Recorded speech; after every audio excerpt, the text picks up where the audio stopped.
Good morning, and we continue with our election coverage. A reminder, you can go to KXLY920.com. All of our election interviews are archived to help you make an informed decision as you fill out that ballot that for most of us has arrived in the mail already. And joining us now on the KXLY Live Line is Congresswoman Cathy McMorris Rodgers, 5th Congressional District, which covers most of eastern Washington. Congresswoman, good morning. Good morning. So you've been through this a time or two. Does this get to be old hat? Never. It's always an important time, and certainly for me, it is important that the people of Eastern Washington have a chance to hear from me and hear what my goals are.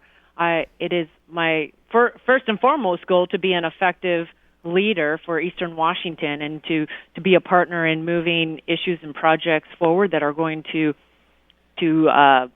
create more opportunities, create more jobs. Give us an example of what you would like to do for the 5th District. Okay, well, I'm very proud of the fact that 2 of the 72 bills that President Obama signed last year were bills that I had introduced in a bipartisan fashion, and one was building upon our foundation of hydropower and legislation that will really facilitate smaller hydropower projects moving forward and create jobs in Eastern Washington. Hydropower, like so many industries, there's new technologies that allow for devices in streams and irrigation canals that would all help meet our energy needs. And so that's an example of building upon a foundation that we have in Eastern Washington in a way that will create jobs and create opportunities. Congresswoman Cathy McMorris Rodgers joining us on the KXLY Live Line as we continue our election coverage. In this day and age, with the polls showing the dissatisfaction with the public regarding Congress, the Senate, and just the way government is going these days, what obstacles does that create as an incumbent running again?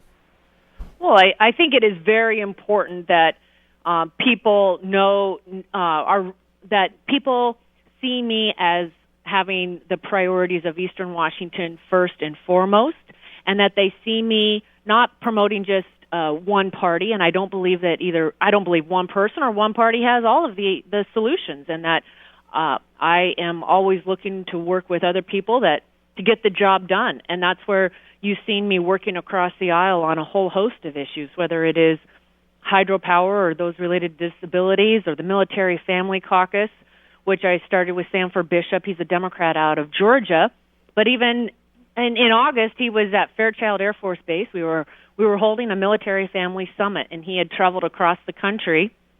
You don't hear that too often of members of the other party traveling across the country for one another, but this is an area where we have been providing leadership. And also the Senate now, Senator Burr and Senator Boxer has started the caucus in the Senate. We've worked with joining forces down at the White House, Michelle Obama and Jill Biden, to highlight issues important to our military families, the impact of multiple deployments and post-traumatic stress and traumatic brain injury. And so this is one area where working beyond the party boundaries to get the job done, and I continue to do that. I think it is very important that I am building those relationships. Congress is similar to every other part of our life, where you have to build the relationships so that you can get the job done. Congresswoman Cathy McMorris Rodgers, thank you so much for joining us this morning. Thanks for having me.